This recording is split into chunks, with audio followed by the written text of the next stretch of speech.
doctor seems to be having difficulties. His initial plan was to create a set of machine-powered enhancers that would be planted within the bodies of the children, believing that he could harness the electricity generated by the body. Simulated tests prior to live experiments predicted otherwise, but he believed he could do it if we tweaked certain conditions.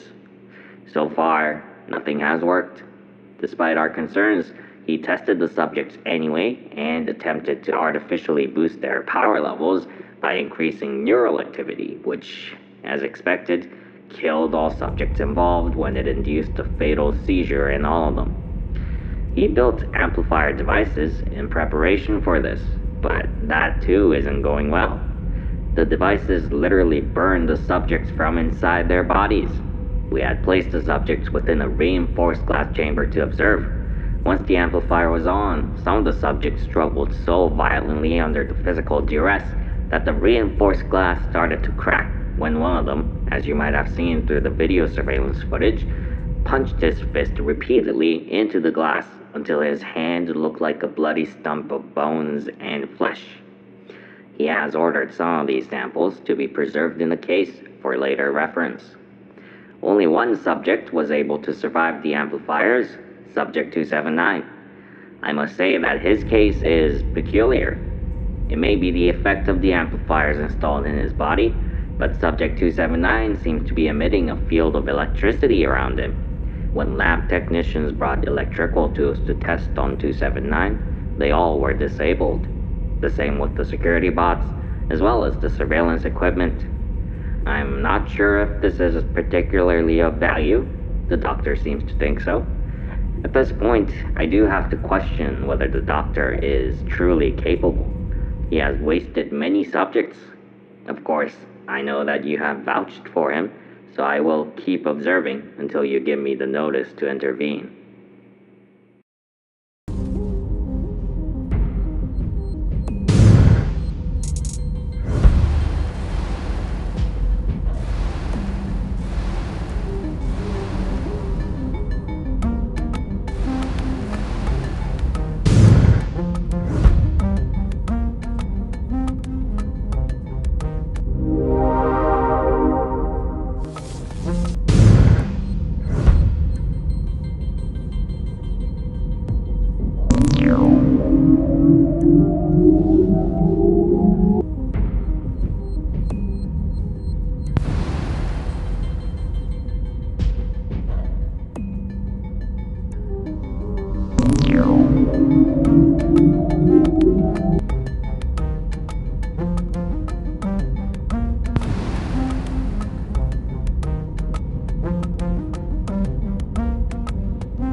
Grandfather, I found a very special subject. The amplifiers failed on all but one. There was a subject that actually survived the amplifiers. In fact, there was not a scratch on him. He seemed to be in great deal of pain, just like all the rest of the subjects. But he's a unique case. The others were burned to a crisp black in the end, whereas he fainted at some point and just twitched occasionally until the amplifiers finished its calibrations. We approached him, and immediately we noticed that all our handheld electronic devices were disabled. Upon closer look, he seemed to be able to emit some type of electric pulse across a short radius around himself. All electric equipment near him seems to be disabled until the object is outside of his range. It's very fascinating. It seems that with the amplifiers, his entire body has become some type of an EMP. I'm not certain what to make of this subject. He could potentially be the Ubermensch you were looking for, but I have not been able to recreate his case. I wasted over 100 subjects trying, and it seems that this is just a very unique sample. I will keep on studying him. If he is the Ubermensch that you described, then he is a gift. We can create a perfect combination of man and machine. What better example than a human being able to control electricity and thereby possibly machinery? Initial tests have shown that his brainwaves are very erratic but strong. His central nervous system is now in a state of what can only be called hyperactivity. He should be having a seizure constantly, but he doesn't. The first would be to see what else he could do. What other things can this sample achieve? Then we would know for certain.